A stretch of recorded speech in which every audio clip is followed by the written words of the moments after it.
Hello good morning बच्चों। आज इस वीडियो में स्टैंडर्ड 8 में पार्ट पहला है जो पत्र लेखन, उसका अभ्यास हम करेंगे। प्रश्न 1, निर्देश विषय के बारे में पत्र लिखिए। आपने की हुई अपनी यात्रा या प्रवास का वर्णन करते हुए अपने मित्र को पत्र लिखिए। तो इस पत्र में आपने अगर कोई प्रवास में आप स्कूल में से गई हो, यात्रा करने गए हो मम्मी पापा के साथ कहीं भी, तो उसका वर्णन आपको आपके दोस्त को करना है कि हमने ये किया, ऐसा पत्र आपको आपके मित्र को लिखना है। तो वो आप इस पत्र में ऐसा लिख सकते हो। दूसरा है, बीमारी के अवकाश के लिए कक्षा शिक्षक को पत्र लिखिए। अवकाश यानी छुट्टियाँ।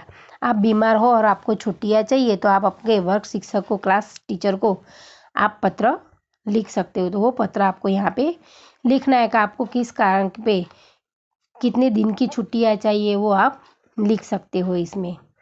अपने स्कूल की किसी समस्या के बारे में प्रधानाचार्य को पत्र लिखिए। यानी कि आपके स्कूल में अगर आपको कुछ ऐसा चाहिए कि पुस्तकालय चाहिए, कंप्यूटर क्लास चाहिए, अगर नहीं है तो आप उसके बारे में आप आपके आचार्य को कह सकते हो। ऐसा समस्या के बारे में कह सकते हो। आपको अगर कोई तकलीफ पड़ रही हो तो आप आपके आचार्य को कह सकते हो। वो कहता हुआ आपको पत्र यहाँ पे लिखना है। और इन सब में जो संबोधन शब्द आते हैं, जो पहले हम आदरणीय, प्रिय, मान्यश्री जो लिखते हैं, वैसा अपने पाठ के पीछे पेज नंबर 8 पे पूरा दिया हुआ है, संबोधन, अभिवादन आदि का नाम। तो वो आपको यहाँ पे याद करना है कि किसके आगे क्या लगेगा। वो संबोधन शब्द आपको कौन सा लगाना है, वो पूरा कोष्टक यहाँ पे दिया गया है पेज 8 और 9 पे। वो आपको यहाँ पे याद करना है। प्रश्न है दूसरा, सोचिए और लिखिए। अगर तुम्हें मोबाइल फ़ोन पर अपने मित्र को एसएमएस द्वारा बधाई संदेश देना है तो क्या लिखोगे? अगर आपको उसकी बर्थडे है या वो कोई स्पोर्ट्स में प्रथम आया है और आपको उसको बधाई देनी है तो आप एसएमएस के द्वारा क्या करते हो? आप मैसेज तो पत्र की तरह आप लंबा तो लिख नहीं सकते हो। आप हैप्पी बर्थडे हो तो हैप्पी बर्थडे, और फिर आप केक का ड्रॉ करके ऐसा जाने देते हो। फिर वो कहीं स्पोर्ट्स में जीता हो तो आप उसकी बधाई आपको एसएमएस में खाली एक वाक्य में देनी है। तुमने इस बार छुट्टियों के क्या क्या किया है, यह अपने मित्र को कंप्यूटर पर ईमेल द्वारा बताना हो तो आप क्या लिखोगे? अगर आपने छुट्टियां कहीं और जाके मनाई है और आपको आपकी छुट्टियों में आपने क्या क्या किया, कैसे बिताई, वो आपको आपके मित्र को कंप्यूटर में ईमेल द्वारा बतानी है। तो आप थोड़ा वो पत्र के जैसे आप उसको ईमेल में बता सकते हो। उसमें आप 4-5 वाक्य लिख के उसको बता सकते हो। पर एसएमएस में तो आप एक वाक्य में ही लिख के आपको बताना चाहिए कि हैप्पी बर्थडे, और फिर आप उसका केक का या चॉकलेट का या गिफ्ट का कोई ऐसा पिक्चर आप उसको लिख देने का, बता देने का।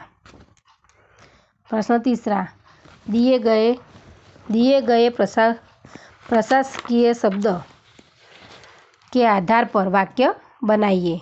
अधीक्षक એટલે કે शर्मा जी कई वर्षों तक रेडियो के समाचार विभाग में अधीक्षक रहे, यानी कि ऊपरी अधिकारी।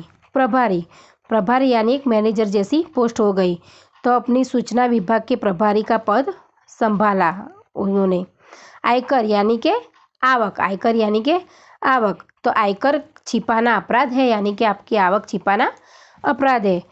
प्रशासन, पूर्व सूचना मिलने पर भी प्रशासन ने कोई सक्रियता नहीं दिखाई। प्रशासन यानी कोई भी संस्था का मेन व्यक्ति, ऐसे कि अपने स्कूल में जैसे प्रिंसिपल होते हैं ऐसे ही प्रशासन के, यानी उनको हमने पूर्व सूचना मिलने पर भी उन्होंने कोई सक्रियता नहीं दिखाई। डायरी के रूप में, प्रश्न 4 है, डायरी के रूप में लिखिए। किसी एक पूरे दिन के आपने अनुभव का विवरण किए।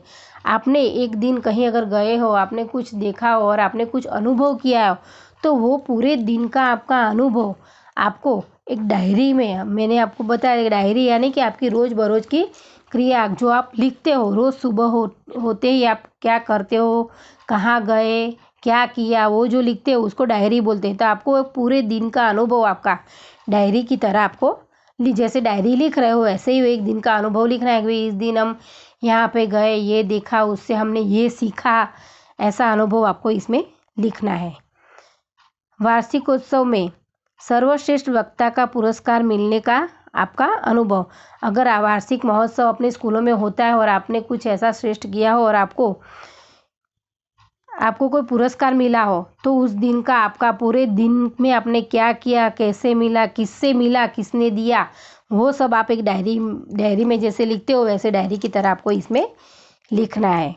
अपने जीवन का कोई सुखद अनुभव, अगर आपके जीवन में आप कहीं गए हो और आपको खूब बहुत आनंद मिला हो, तो वैसा अनुभव एक दिन का आपको एक यहाँ पे लिखना है। तो यहाँ पे अपना ये अभ्यास पूर्ण होता है। बाय।